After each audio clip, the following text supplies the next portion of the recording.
Perennial gardens in full sun. My recommendations for what plants to use and how to take care of them on this week's edition of the Plant Doctor.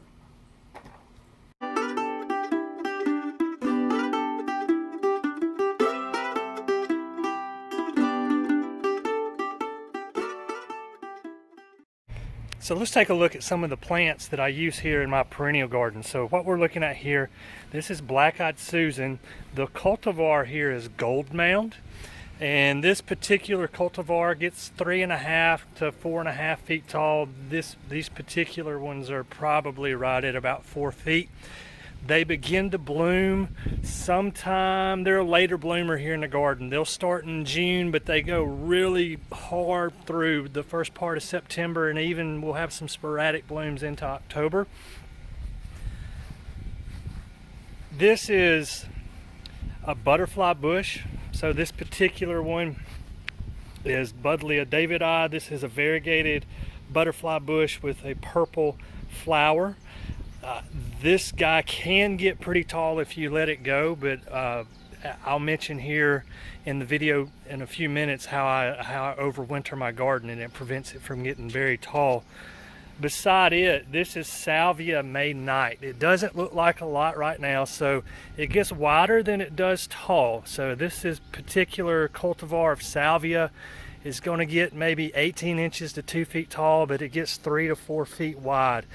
It blooms earlier. This is one of the first bloomers in my perennial garden, hence the name May Night. So really here about April, this guy starts to bloom and does a really nice job.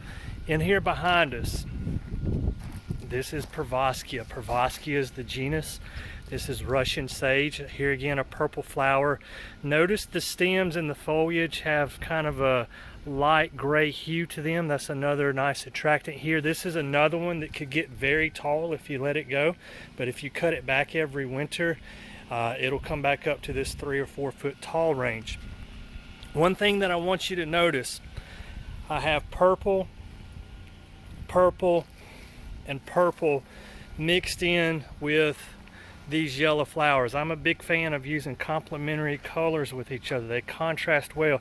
So what I've tried to do here is this guy blooms first, so the salvia blooms first, and as it begins to fade, you can see here the flowers don't look like much, but earlier in the year in May there were so many purple flowers here that you could not even see the foliage. It's a really nice specimen, but as this begins to fade away, we have our butterfly bush come in, we have our Pervaskia come in, so there's always some sort of purple playing off of these yellows here throughout the entire summer.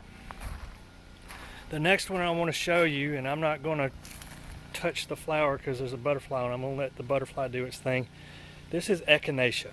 So Echinacea is actually native to this area. You'll find this growing out in pastures throughout Alabama. But this is a very good perennial for us. You can deadhead these, but what I've elected to do is to leave them standing. I do have some American yellow finches that have been feeding on these. You can see right there how these seeds are missing. So I've left these up for the birds.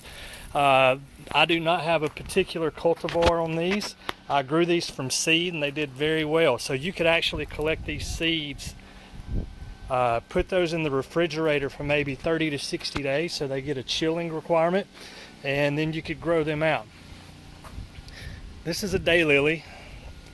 This is a ditch daylily. That's the common name for it. It's called ditch daylily because here in our part of the country it literally grows in the ditch. So if you have a low-lying area where you're at, you can probably find these, or if you have permission to be in a low-lying swampy area, you can go dig these up and put them in your garden. They bloom really kind of May into June, and then you get these sporadic blooms throughout the summer. So it's done really well for us here in the perennial garden. I've got one back here I'm going to show you. I probably need to move it. There's actually two I need to move back here, and that's one of the things about a perennial garden. If you want to move things around, you can in the winter. So this is Solomon seal. I'm going to move this. You can see here it's kind of shady where I'm at. 95% of this garden's in full sun. I thought I could get away with the Solomon seal here, but You can see I've got some sun scorched. The leaves look a little chlorotic. I'm going to end up moving him, but the one I really want to show you that does really well, I need to move him not for sun purposes but for competition reasons. I need to put him more out front, away from some of this taller stuff.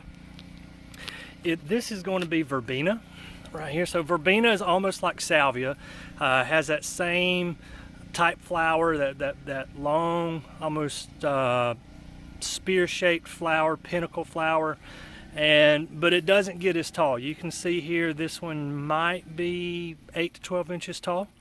It does a good job for us. It's on the tail end of its bloom cycle, so this guy will bloom typically for me here in June, and it does well in July, but you can see the spent flowers here. I may have 1 or 2 more flowers pop up right there, but I need to move him so he does a little bit better here in the garden. Moving along.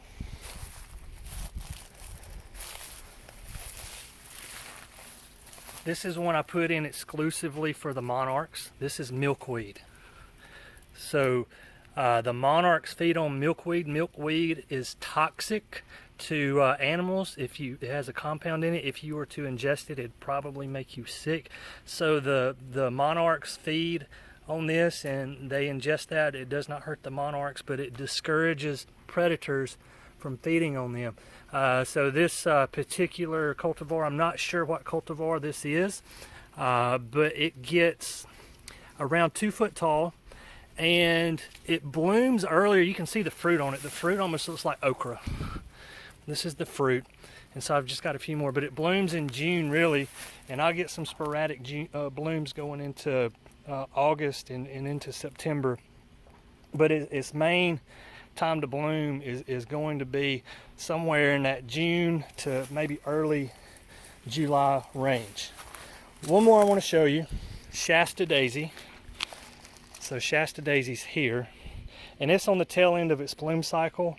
So we're going to get blooms on Shasta Daisy really starting in May into June and July, and then as we get into August and September, you can see here these are the spent. So I will be the first to admit I need to work on my video editing skills here. I apologize for the blurb there, but there's a couple more that I want to show you. I'm fairly well versed in plants. I'm learning video, so this is only like my 2nd or 3rd YouTube video, so thank you for your patience with that. But this is a variegated grass. This particular one is called zebra grass, and you can see here why it's called zebra grass. It has these stripes, so it's green and white, green, white going down the leaf. We're getting later in the season here, so this guy is actually, he's not going dormant yet, but he's not as vibrant as he was say a few months ago, but it has this nice plumage here. If you're going to use an ornamental grass in your perennial garden, I would recommend a smaller one like this particular specimen here. So this particular specimen might be 4 feet tall. Something like pampas grass would overtake your perennial garden pretty quick. This is Sedum. This particular cultivar is called Autumn Joy. So Sedum Autumn Joy.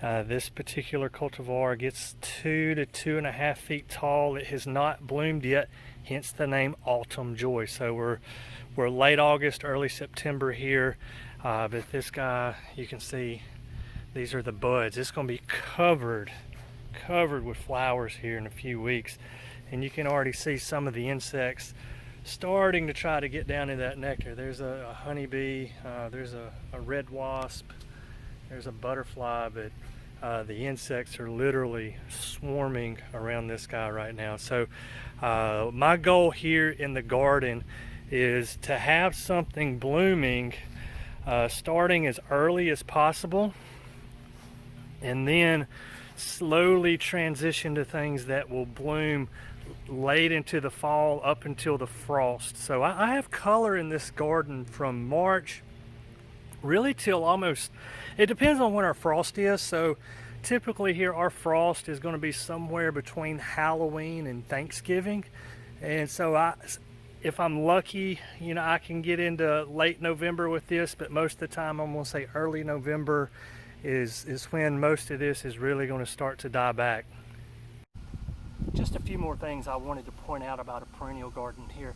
Most of the plants you saw today, they can grow very well in zones 5 to 9 in full sun. In terms of maintenance, what I do, close to frost, when all of this is died back pretty good, I literally go in here with head shears and cut it off maybe 6 inches, a foot to the ground. Just cut it just level all the way across, and then I collect the debris, and then I put pine straw all over the top of it, and that's how I overwinter my perennial garden. And then usually starting in mid-March into April, we start to see that vegetative growth come up through the pine straw. It's as easy as that.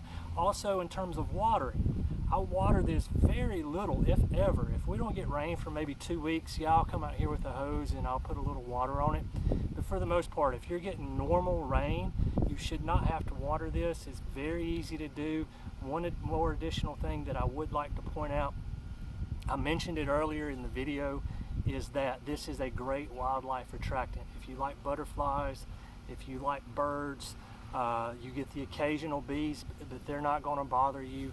Great wildlife attractant. So even if you want to help the bees out with the colony declines and honey production, this is the way to go. If you have questions or comments, please put them down in the comment section. Hit the subscribe button, hit the like button. This is the Plant Doctor. We'll see you next time.